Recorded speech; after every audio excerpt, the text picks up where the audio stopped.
At my wedding reception, my mom smiled at me like everything was perfect, then told me she was giving away my husband's wedding gift to my sister. Let me paint you the picture first, so you understand just how breathtaking the betrayal was. Charleston in May is magic. The kind of magic that makes you believe in fresh starts and happily ever afters. Our reception glowed under a canopy of fairy lights strung between centuries-old oak trees, their branches draped in Spanish moss that swayed like silk curtains in the warm evening breeze. A jazz band played something soft and sultry. Laughter bubbled up from every corner of the garden. The air smelled like magnolias and champagne and promise. I was wearing my grandmother's pearls and a dress that made me feel like I was floating. My husband, God, I still got butterflies saying it, stood across the lawn talking to his groomsmen, looking at me every few seconds like he couldn't quite believe I was real. This was my dream night, and my mother was about to torch it. She found me by the dessert table, where I was stealing a moment alone with a slice of lemon cake. She looked stunning, as always, champagne-colored silk, hair swept into an elegant twist, diamonds at her throat that caught the fairy lights just right. The kind of woman who knows how to own a room without saying a word. Samantha, sweetheart. Her voice was warm honey. She touched my arm, leaned in close like she was about to share something precious. I wanted to tell you before the announcement. My fork froze halfway to my mouth. What announcement? About the car. She said it so casually, like she was commenting on the weather. Denver's parents were so generous with that Range Rover, but we've decided it makes more sense for Amber to have it. I blinked. Once. Twice.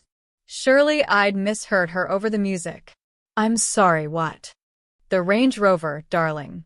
Amber needs reliable transportation for her new job in Atlanta, and you and Denver already have 2 cars. It's just practical. She patted my hand. That smile never wavered. His parents completely understand. The cake turned to ash in my mouth. Mom, that's our wedding gift. From Denver's parents. To us. Oh, Samantha, don't be dramatic. She waved her hand dismissively, diamonds flashing. It's just a car. You're married to a successful man now. You'll have plenty of nice things. That's when Amber materialized beside us, because of course she did. My baby sister, 25 and beautiful and utterly convinced the world owed her everything. She was already holding the keys, dangling them from one perfectly manicured finger. Relax, Sam, she said, popping a champagne grape into her mouth. It's just a car. Don't be selfish on your wedding day. Selfish. I stood there in my grandmother's pearls and my fairy tale dress, and I felt something crack open inside my chest. Not loudly, not dramatically, just a quiet little fissure, the kind you don't notice until everything starts leaking through it. Around us, guests laughed and clinked glasses. The band shifted into something upbeat. Nobody noticed the theft happening in broad daylight, wrapped in smiles and expensive perfume. I looked across the garden for Denver, desperate for someone to confirm I wasn't losing my mind. He was already watching me. Our eyes met across the glowing space between us. And here's the thing that should have surprised me, but somehow didn't. He didn't look shocked. He looked knowing, like he'd been waiting for exactly this. His expression was calm, measured, the way someone looks when a prediction they made finally comes true. He set down his drink and started walking toward me, his steps deliberate and unhurried. My mother tucked a strand of hair behind my ear, her touch gentle as a knife. You understand, don't you, sweetheart? Family takes care of family. She smiled at me then, that brilliant, practiced smile that had charmed everyone from country club presidents to church pastors. The smile that said, I'm doing this because I love you. But I saw it then, really saw it for the first time. It was the same smile she'd used when she borrowed my college fund for Amber's ski trip. The same smile when she told my high school boyfriend I was too busy to see him until he finally stopped calling. The same smile when she wore white to my engagement party. The same smile she'd used every time she took something that was mine and convinced me I should be grateful she wanted it at all. Denver reached my side and slipped his hand into mine. His fingers were steady and sure. "Ready," he murmured, so quietly only I could hear. I looked up at my brand new husband, at this man I'd married 6 hours ago, and realized with a jolt of electricity. He'd been expecting this. You don't learn to disappear overnight. It takes years of practice, repetition, muscle memory. I learned in Atlanta, in a brick colonial with white shutters and a perfectly manicured lawn that my mother tended like a shrine. The house where silence was safer than speaking up, where keeping the peace meant swallowing your pride until you forgot what it tasted like. I was 7 the first time Amber took something of mine. My birthday present, a jewelry box with a twirling ballerina inside, the kind that played a tinkling melody when you open the lid. I'd saved it on my dresser like treasure. 3 days later, I found it in Amber's room. The ballerina's arm snapped off, glitter spilled across her carpet. I told my mother. She sighed like I'd disappointed her. "Samantha, she's only 4. She didn't know better. Why can't you just share?" Then, softer, with that practiced patience. "You're the big sister. You're supposed to be the resilient one." Resilient. That word became my inheritance. When I was 12, Amber borrowed my brand new bike without asking and left it in the rain until the gears rusted. She made a mistake, Samantha. Forgive and forget.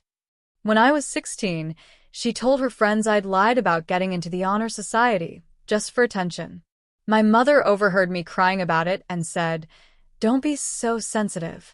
She probably didn't mean it that way. When I was 21, she maxed out a credit card I'd stupidly added her to for emergencies. Emergencies that apparently included a ski weekend in Aspen and bottle service at clubs I'd never even heard of. The charges came to $7,300. My mother paid it off. Not for me. For Amber. To protect her credit. Then she looked at me across the kitchen table in that house in Atlanta and said, "You're so good with money, Samantha. You'll recover." But Amber, she's still finding herself. We have to give her grace. My father never said a word. He'd sit in his study with the door cracked open, listening to it all, and somehow never heard a thing worth defending. His silence taught me more than my mother's words ever did. This is not a battle you can win. So stop fighting. I stopped fighting. I became the resilient one, the understanding one, the daughter who didn't make waves because waves rocked the family boat, and God forbid we all get wet. I moved to Charleston for college and stayed after graduation, putting 3 hours and a state line between myself and that brick house. I thought distance would be enough, that I could build a life where resilient didn't mean doormat, where my voice mattered more than my mother's comfort. I thought I'd escaped. 3 days after the wedding, I sat on the edge of our bed in our new apartment. Our apartment, mine and Denver's, and stared at nothing. The Range Rover was already in Atlanta, parked in Amber's driveway. My mother had posted a picture on Facebook, Amber leaning against it, grinning, caption reading, "So blessed to have such a generous family." 47 people liked it. Nobody asked whose gift it had been. Denver found me there, still in my work clothes even though it was nearly 9. I hadn't moved in over an hour. He sat down beside me, close enough that our shoulders touched, but not so close I'd feel trapped. "You're doing it again," he said quietly. "Doing what?" "Disappearing." He turned to look at me, his dark eyes steady and sure. "You've been a ghost since the reception, Sam. Smiling when people ask how married life is, saying all the right things. But you're not here. You're somewhere else." My throat tightened. "I'm fine." "You're not." He didn't say it meanly, just factually, like he was reading the weather. "And you don't have to be." I wanted to argue, to insist I was resilient, that I could handle this the way I'd handled everything else my family had thrown at me, with grace and silence and that carefully constructed smile that said I'm okay, really.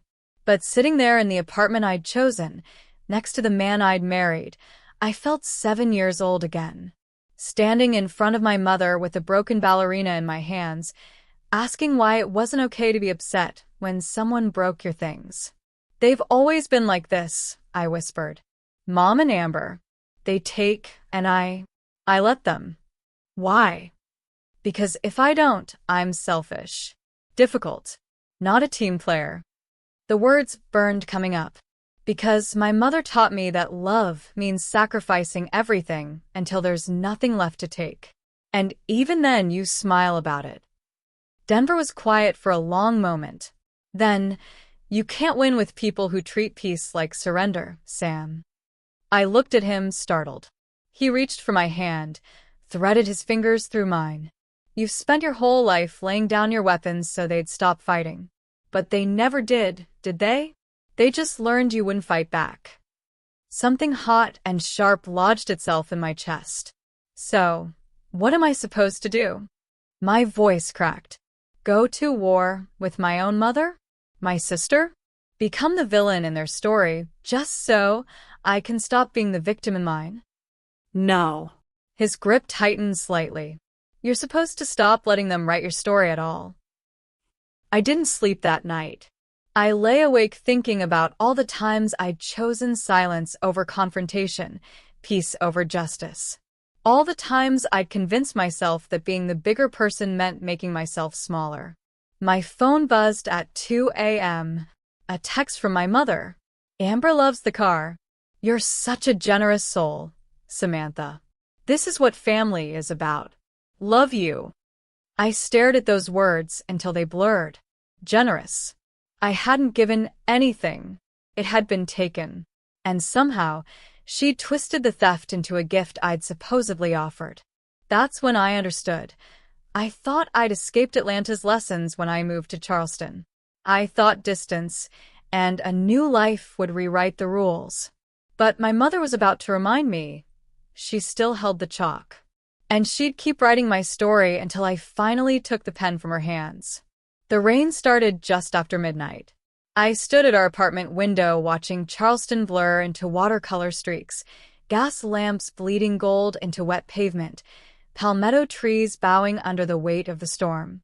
Behind me, I could hear Denver moving through the apartment, the quiet domestic sounds of a man who wasn't rattled by anything. Cabinet doors closing softly, water running, the clink of glass. Meanwhile, I was coming apart at the seams. "Why weren't you surprised?" The words came out sharper than I meant them to. I didn't turn around. "At the wedding. When my mother told me she was giving away the car. You didn't even flinch." The sound stopped. Silence stretched between us, like a held breath. "Sam." Everyone else would have been shocked, Denver. Angry. Something. I finally turned to face him. He stood in the kitchen doorway, 2 mugs of tea in his hands, his expression maddeningly calm.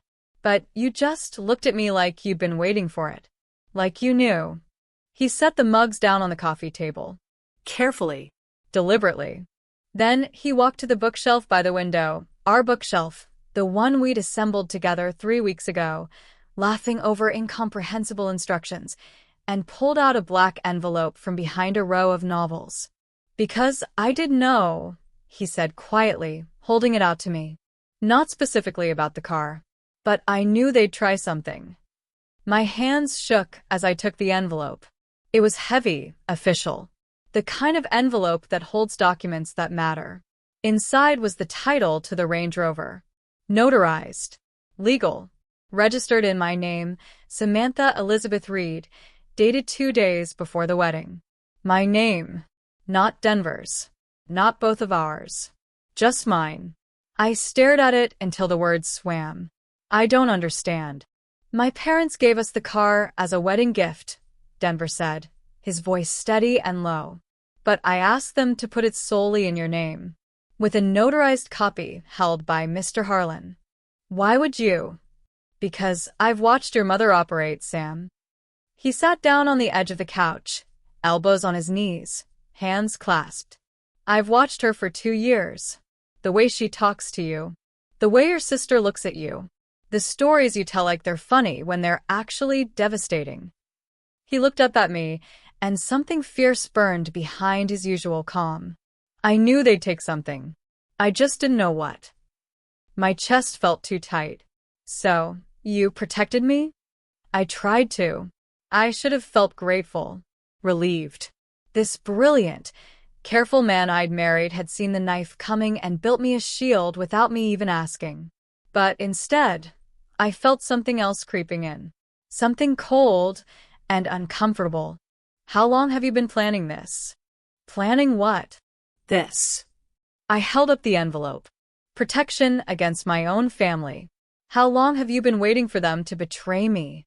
He didn't answer right away. The rain hammered harder against the windows.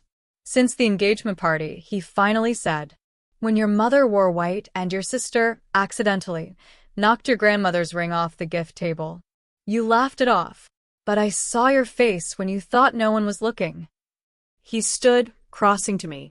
"I'm not going to apologize for seeing what you tried to hide, Sam." I wanted to be angry. I wanted to feel invaded, exposed. But mostly I just felt tired and grateful and deeply, deeply unsettled. Because if Denver had been right about this, if he predicted my family's cruelty with such accuracy, what else did he know that I didn't? Morning came too bright and too loud. My phone exploded with notifications before I'd even made coffee. Facebook, Instagram, text messages. My mother's digital empire, broadcasting to the world. The Facebook post went up at 7:34 a.m. Sometimes God blesses us with opportunities to bless others. So grateful our family could come together to help Amber start her new chapter in Atlanta. Samantha has such a generous heart. She insists to her sister take the car. This is what love looks like. Hashtag family first, hashtag blessed beyond measure, hashtag sisterlove. 216 likes in 40 minutes. Comments poured in. What a beautiful family. You raised such selfless daughters. Samantha, you're an angel. I felt sick. Then came Amber's Instagram story. A selfie of her draped across the hood of the Range Rover, sunglasses on, legs crossed, looking like she'd won the lottery. Caption: sharing love. One car at a time. Thank you to the most amazing big sis. Hashtag sister goals, hashtag new ride, hashtag blessed. She'd tagged me. 4,000 people saw it within the hour. My phone rang before I could process the rage building in my throat. Unknown number. I almost didn't answer. Mrs. Reed. A man's voice. Professional. Clipped. This is Jonathan Harlan. I'm a friend of your husband's family, and the lawyer. I remembered him from the wedding. Distinguished, silver-haired, the kind of man who wore three-piece suits even in southern humidity. Yes. I'm calling because we've encountered a situation. He paused, and I heard papers rustling. This morning, your mother submitted transfer papers to the DMV attempting to register the Range Rover in your sister's name. My blood went cold. She what? The papers included what appears to be your signature on a gift transfer document. The problem is, another pause heavier this time. The signature is forged, Mrs. Reed. Quite poorly, I might add. The apartment tilted. I grabbed the counter to steady myself. My mother forged my signature.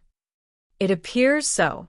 The DMV flagged it because we'd already registered the vehicle in your name with notarized documentation.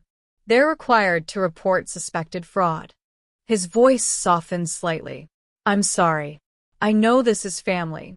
But what she attempted, it's not just unethical. It's illegal. My mother didn't just cross a boundary. She broke the law. She looked at the gift my husband's parents gave me and decided she wanted it for Amber badly enough to commit fraud, to forge my name, to lie to the state, to steal from me in a way that left a paper trail and criminal implications. And she did it all while posting about blessings and love on Facebook. Mrs. Reed, are you still there? Yeah. My voice came out strangled. I'm here. You'll need to decide how you want to proceed. We can file a police report, press charges. Or, he hesitated. We can handle this quietly. But she needs to know she can't do this again.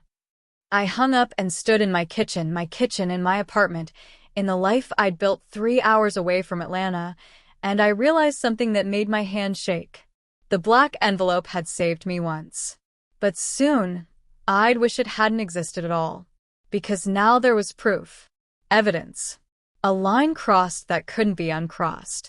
And I had to decide, did I protect my mother from the consequences of her own crime? Or did I finally let her face what she'd done? Atlanta looked exactly the same. The brick colonial with its white shutters. The magnolia tree my father planted the year I was born. The perfectly edged lawn that my mother tended like it was part of her identity. Even the welcome mat, blessed beyond measure, hadn't changed. Some prisons are beautiful. The Range Rover sat in the driveway like a trophy, gleaming under the afternoon sun. New plates. Georgia registration. A lavender air freshener hanging from the rearview mirror. Amber's signature scent. My stomach turned.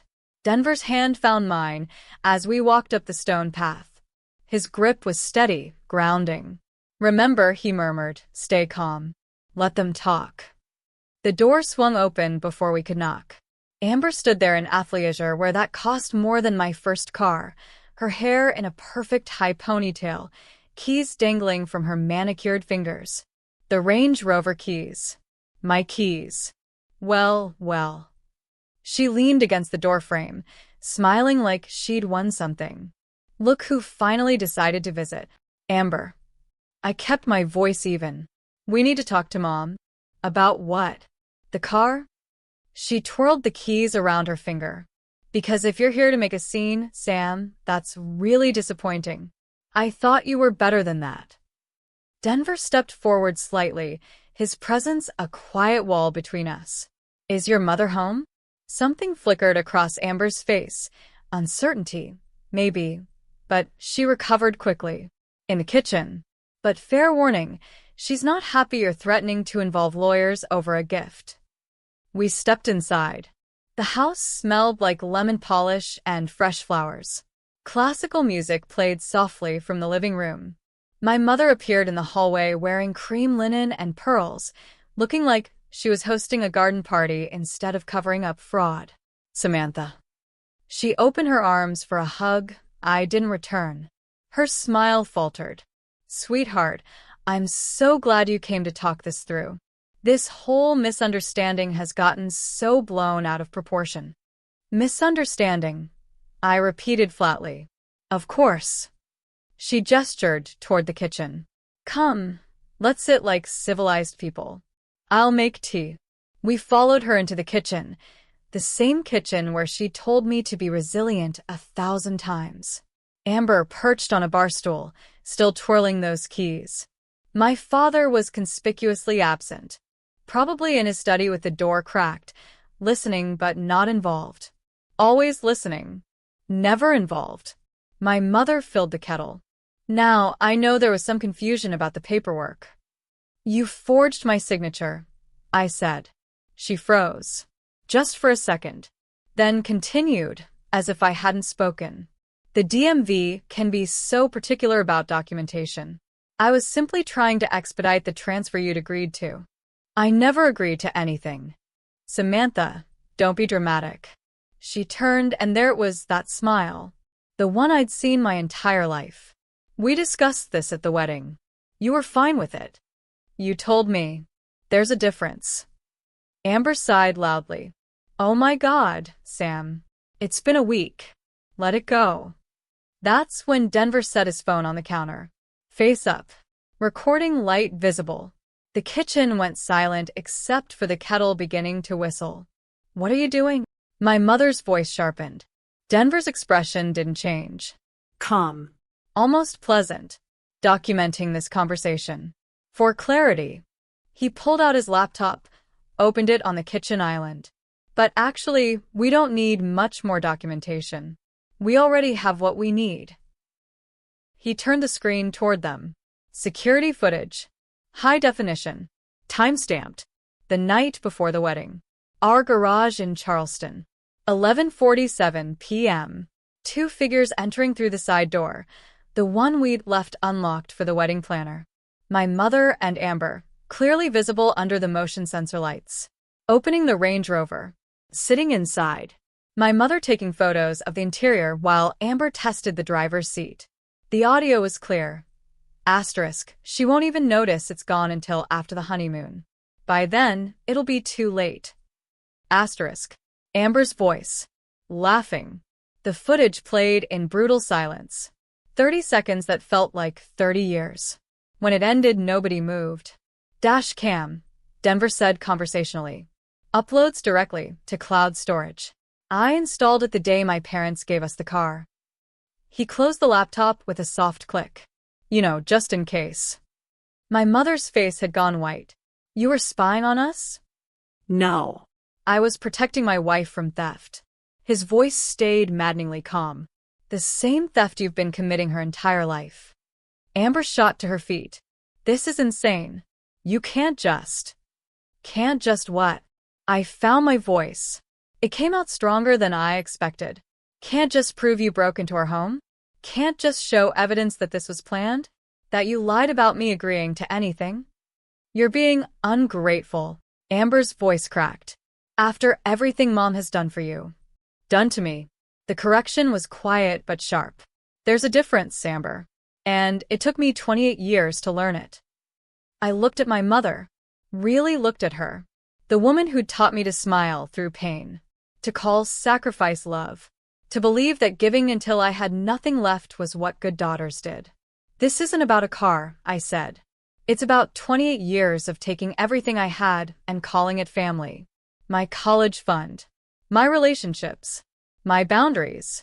My voice. My throat tightened. You taught me that loving you meant disappearing. And I did. I disappeared so well I almost forgot I existed. Samantha. I'm not finished. The words kept coming, years of silence breaking open.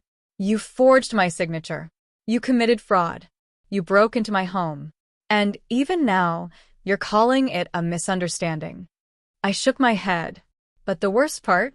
You actually convinced yourself you were doing me a favor. Denver pulled a USB drive from his pocket and placed it on the counter next to his phone. Complete footage. Timestamped. Notarized documentation of the vehicle ownership. Copies of the forged transfer papers. All of it. My mother stared at the tiny device like it was a bomb. What do you want? Her voice had lost its honey.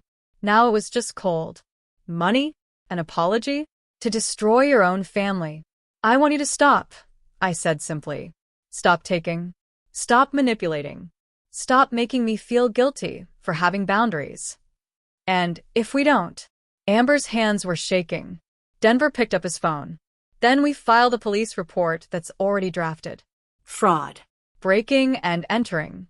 Theft. It's all documented. You wouldn't. Try me. The silence that followed felt like the earth shifting beneath us. My mother's perfect composure finally cracked. You'd send your own mother to jail? Over a car? No, I said quietly. Over a lifetime of pretending theft was love. We walked toward the door. Nobody stopped us. At the threshold, I turned back one last time. My mother stood frozen in her cream linen and pearls. Amber sat collapsed on the bar stool, keys still clutched in her white-knuckled hand. The USB drive sat on the counter between them like evidence at a crime scene. The car is mine, I said. You have 48 hours to return it. After that, we call the police. We left without slamming the door. But the silence that followed us out felt permanent. 3 months in Asheville felt like 3 years of peace. We'd found a small craftsman house tucked into the mountains, the kind of place where fog rolled through the valleys each morning and silence felt like a gift instead of a threat. No more Charleston society events. No more proximity to Atlanta. No more waiting for the next betrayal. I'd started sleeping through the night again. That should have been my first warning. The envelope arrived on a Tuesday. Plain white. No return address. My name written in block letters that looked deliberately disguised. Too careful. Too anonymous. I stood at the mailbox longer than necessary, holding it like it might bite. Inside was a photograph. Amber, leaning against the Range Rover at what looked like a used car dealership. She wasn't smiling. The car had a sold sign taped to the windshield. I flipped it over. On the back, in that same blocky handwriting, "You can't own what was never yours to begin with." My hands went cold. "Sam?" Denver appeared in the doorway, coffee mug in hand. He took one look at my face and crossed the driveway. "What is it?" I handed him the photo, without speaking. He studied it, his jaw tightening. Then he flipped it over, read the message, and went very still. "That's not your mother's handwriting." "How do you know?" "Because I've seen your mother's handwriting." He looked up at me. "This is someone trying not to be recognized." We went inside. Denver pulled up the GPS tracker on his laptop, the one he'd quietly installed in the Range Rover months ago, the one that showed us when my mother and Amber had finally returned it after our confrontation. The screen loaded. Location unknown. Last signal, 47 days ago. Status, device offline. "They found it," Denver said quietly. "Or destroyed it. Why send this now?" My voice shook. "They returned the car months ago. We haven't spoken to them since Atlanta. It's over." But even as I said it, I knew it wasn't true. Some endings don't close. They just stop making noise for a while. That night, I woke to a sound that shouldn't exist. An engine, idling. Low and steady and impossibly familiar. I lay frozen in the darkness, listening. Denver breathed evenly beside me, still asleep. The clock read 3:17 a.m. outside our window. The mountains were black shapes against blacker sky. And beneath the sound of wind through pines, that engine. Constant. Patient. Waiting. I slipped out of bed and moved to the window, careful not to make the floorboards creak. Pulled back the curtain just enough to see. Our driveway was empty. The street beyond it silent. No headlights. No taillights. No cars at all. But I could still hear it. Soft. Constant. Like a heartbeat that didn't belong to me. I stood there for 10 minutes, listening to an engine that wasn't there, watching darkness that held nothing, feeling the weight of eyes I couldn't see. When I finally climbed back into bed, my hands were shaking. Denver stirred. "You okay?" "Yeah," I whispered. "Just thought I heard something." He pulled me close, already drifting back to sleep. Safe. Trusting. Believing we'd left it all behind. But I lay awake until dawn, staring at the ceiling, thinking about that photograph. About handwriting that wasn't my mother's. About a GPS signal that vanished exactly 47 days ago. About how I'd thought closing a door meant it stayed closed. I thought I was free. I thought confronting them, taking back what was mine, drawing those boundaries would be enough.